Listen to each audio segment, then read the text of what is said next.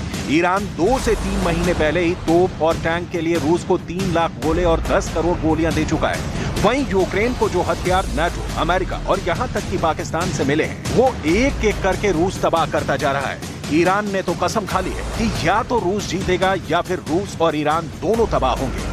इसीलिए ईरान हथियार सप्लाई करने में कोई कसर नहीं छोड़ रहा है। पहले आप ये देख लीजिए कि नाटो के 31 देश, पश्चिम के 50 देश और पाकिस्तान जैसे बर्बाद देशों से जो हथियार यूक्रेन को मिले हैं, उनका हाल रूस ने जंग के मैदान में क्या किया है, जरा देखिए। सबसे पहले ये जान लीजिए कि जिस बाजे गाजी के साथ अमेरिका का हिमार्स रॉकेट सिस्टम यूक्रेन भेजा गया था, उस हिमार्स रॉकेट को रूस ने बुरी तरह से तबाह कर डाला है। 16 में से 8 हिमार्स रॉकेट सिस्टम रूस तबाह करने का दावा कर चुका है। अमेरिका ने यूक्रेन को 80 किलोमीटर रेंज वाले हिमार्स रॉकेट दिए हैं, जबकि यूक्रेन 300 किलोमीटर की रेंज वाले हिमार्स रॉकेट मांग रहा है। कुछ दावों के मुताबिक अमेरिका के 6 हिमार्स रॉकेट सिस्टम ट्रायल में फेल हो चुके हैं। वहीं अमेरिका के पैट्रियट मिसाइल सिस्टम के लिए ईरानी मिसाइलें फतेह 110 और ज़ुल्फ़ाकार बहुत बड़ा खतरा बन चुकी है। यूक्रेन को पाकिस्तान से रॉकेट, टैंक और तोप के गोले मिले थे, जो जंग में बुरी तरह से फ्लॉप साबित हुए हैं। खुद यूक्रेन की सेना की 17वीं टैंक ब्रिगेड के कमांडर वोलोदिमीर ने दावा किया है कि पाकिस्तान के तोप के गोले तोप की नाल में फट रहे हैं, जिसकी वजह से कई यूक्रेनी सैनिक मारे गए हैं। जबकि पाकिस्तान के रॉकेट, जिनकी रेंज 6000 से 10000 मीटर बताई गई थी, वो सिर्फ 200 मीटर की दूरी पर ही फट रहे हैं। पाकिस्तानी तोप के गोले और रॉकेट यूक्रेन के सैनिकों का काल बन चुके हैं, जिसे लेकर ज़ेलेंस्की बेहद परेशान है। ज़ेलेंस्की को यही समझ में नहीं आ रहा कि यूक्रेन की सेना को 14 महीने बाद भी घातक मिसाइलें और F-16 जैसे चौथी पीढ़ी के 200 लड़ाकू विमान अमेरिका क्यों नहीं दे रहा है, जबकि चेक गणराज्य, रोमानिया और पाकिस्तान के घटिया हथियार यूक्रेन को जंग जीतने की बजाय हरा रहे हैं। ऐसा लग रहा है कि मरते पिटते यूक्रेन के साथ नाटो और अमेरिका मजाक कर रहे हैं।